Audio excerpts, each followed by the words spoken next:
بات کرتے ہیں سال 1937 کی، جب ایروپلینز تو موجود تھے لیکن کمرشل ایروپلین نہیں بنے تھے جو پیسنجرز کو بڑی تعداد میں سفری سہولیات پرووائڈ کر سکیں۔ اس وقت ایروپلینز کا استعمال امریکن سروس کے لیے یا ملکی دفاع کے لیے ہوتا تھا۔ اس زمانے میں مسافروں کے لیے ایک اسپیشل جہاز استعمال کیا جاتا تھا جسے ایئر شپ کہتے تھے۔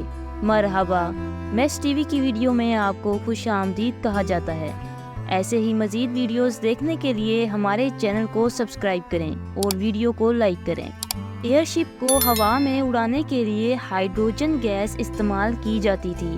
ہائیڈروجن گیس کی بات کریں تو یہ ہوا سے بھی ہلکی ہوتی ہے اور اسی پرنسپل کو استعمال کرتے ہوئے یہ ایئر شپ کو ہوا میں اڑایا جاتا تھا۔ ایک بحری جہاز کو پانی کے راستے اٹلانٹک سمندر کو کراس کرنے کے لیے 5 دن کا ٹائم لگتا تھا، وہ بھی اس کنڈیشن کو دیکھ کر کہ اگر موسم صاف اور اچھا ہو۔ اس کے مقابلے میں ایک ایئر شپ یہ ڈسٹینس صرف 2 دن میں کور کر لیتی تھی۔ ان ایئر شپ کو بنانے کا یہی سب سے بڑا فائدہ تھا کہ سفر جلدی طے ہو جاتا ہے۔ پھر سال 1937 میں ایک ایسا حادثہ پیش آیا جو بہت خطرناک تھا اور سب لوگ اس حادثے سے ڈر گئے تھے۔ آج بھی اس حادثے کو ہسٹری کا سب سے برا حادثہ مانا جاتا ہے۔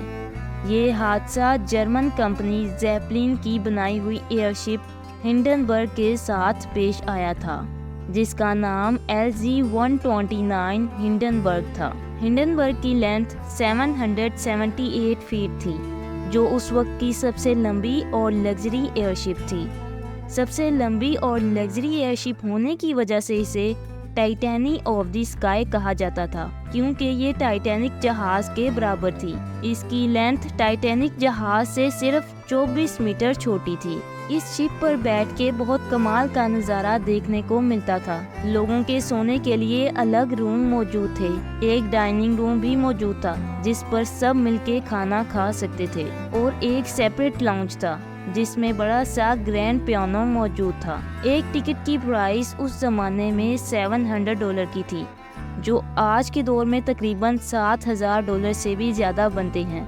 صرف امیر لوگ ہی اس میں ٹریول کرنا افورڈ کر سکتے تھے۔ اس شپ میں 16 گیس بیگ استعمال کی گئی تھی جن کی لینتھ 30 میٹر تک تھی، اور ان گیس بیگز میں 2000 کیوبک میٹر ہائیڈروجن گیس ایک ہی ٹائم میں بھری جا سکتی تھی۔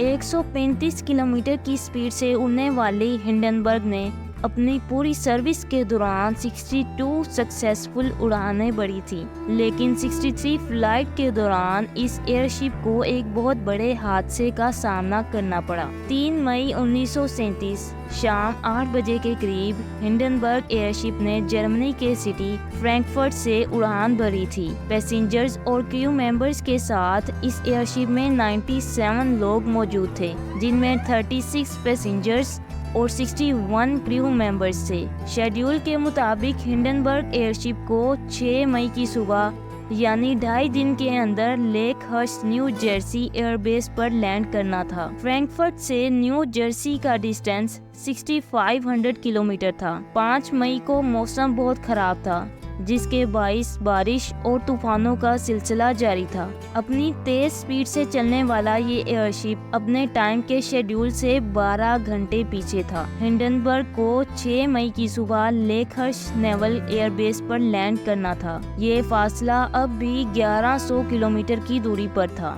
ہنڈنبرگ کے کیپٹن میکس پرس کے پاس ہنڈنبرگ کو لینڈ کروانے کے لیے صرف 16 گھنٹے بچے تھے۔ 6 مئی کو شام 3 بجے کے قریب Hindenburg leak Hurst landing site کے قریب پہنچ چکا تھا، لیکن خراب موسم ہونے کی وجہ سے بیس کمانڈر نے ہنڈنبرگ کو لینڈنگ کی اجازت نہیں دی۔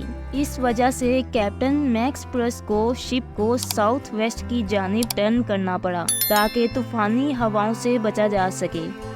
2 گھنٹے کے بعد شام 5 بجے کے قریب ہنڈنبرگ کو لیک ہرش نیول ایئر بیس کے کمانڈر کی جانب سے لینڈنگ کروانے کی اجازت مل گئی۔ شام 6:15 پر ہنڈنبرگ اپنی لینڈنگ ڈیسٹینیشن کی جانب بڑھ رہا تھا، تب اچانک سے ہوا کا رخ بدلنے لگا۔ ایئر شپ کو لینڈ کروانے کے لیے اس بات کا خیال رکھنا ضروری ہوتا تھا کہ ہوا کا رخ بھی اسی جانب ہو جس جانب ایئر شپ کو لینڈ کروایا جا رہا ہے۔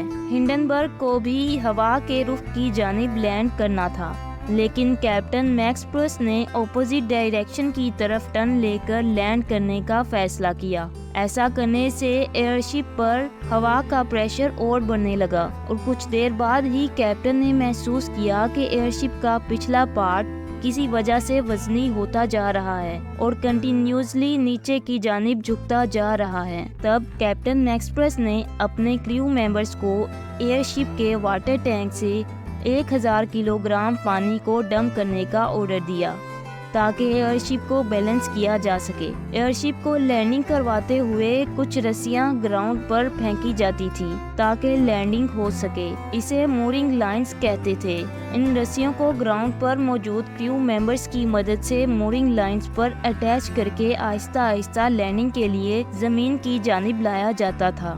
گراؤنڈ پر موجود کریو ممبرز کی جانب سے ہنڈنبرگ کو لینڈنگ کے لیے مورنگ لائن کا عمل جاری تھا۔ اچانک سے ہنڈنبرگ کے پچھلے حصے میں آگ بھڑک اٹھی۔ آگ لگنے کی وجہ سے ہنڈنبرگ کا پچھلا حصہ زمین کی جانب گرنے لگا اور اگلا حصہ تقریباً 100 میٹر تک بلند ہو گیا اور دیکھتے ہی دیکھتے ہنڈنبرگ کو آگ نے اپنی لپیٹ میں لے لیا اور پورے ایئر شپ کو آگ لگ گئی۔ صرف 35 سیکنڈ میں دنیا کی سب سے بڑی اور لگژری ایئر شپ مکمل طور پر آگ سے جل کر خاک ہو چکی تھی اور اس 35 سیکنڈ کے دوران بہت سے پیسنجرز اور کریو ممبرز ایئر شپ کی ونڈوز کو توڑ کر باہر نکلنے میں کامیاب ہو گئے۔ 97 لوگوں میں سے 36 مسافر اور کریو ممبرز اس حادثے میں جان کی بازی ہار گئے۔ ہنڈنبرگ کی لینڈنگ کے دوران بہت سے میڈیا کے لوگ بھی وہاں موجود تھے۔ ایئر شپ میں اتنی جلدی آگ لگی کہ کسی کو وہاں سمجھ نہیں آیا کہ آخر ہوا کیا ہے۔ وہیں پاس موجود ایک ریڈیو براڈ کاسٹر یہاں اس ایئر شپ کے حادثے کو اپنی آنکھوں سے دیکھ رہا تھا اور یہ حادثہ اس نے لائیو ریڈیو پر براڈ کاسٹ کیا تھا، جس کی ریکارڈنگ آج بھی انٹرنیٹ پر موجود ہے۔ ایسا مانا جاتا ہے ہنڈنبرگ کی لینڈنگ کے دوران اپوزٹ ہوا الیکٹریکلی چارج تھی۔ ایئر شپ کی باڈی اور جو آس پاس کا ماحول تھا اس کے بیچ ایک ڈفرینس آف پوٹینشیل آ گیا تھا۔ ہائیڈروجن گیس فوری طور پر آگ پکڑنے والی گیس مانی جاتی ہے اور جیسے ہی آس پاس کے ماحول میں ایئر شپ کے ایئر بیگز میں بھری ہائیڈروجن گیس آکسیجن کے کانٹیکٹ میں آئی تو اچانک سے اس ایئر شپ میں آگ بھڑک اٹھی اور 35 سیکنڈ میں ایئر شپ آگ سے جل کر خاک ہو گئی۔ کئی سالوں سے لوگ ایئر شپ میں سفر کر رہے تھے اور اس حادثے کے بعد لوگ ایئر شپ پر سفر کرنے سے ڈرنے لگے تھے۔ کچھ سال بعد کمرشل جہاز بھی آ گئے تھے اور ایئر شپ کی سروس پوری طرح بند ہو گئی تھی۔ ویڈیو پسند آئی ہو تو ویڈیو کو لائک کریں اور چینل کو سبسکرائب کریں۔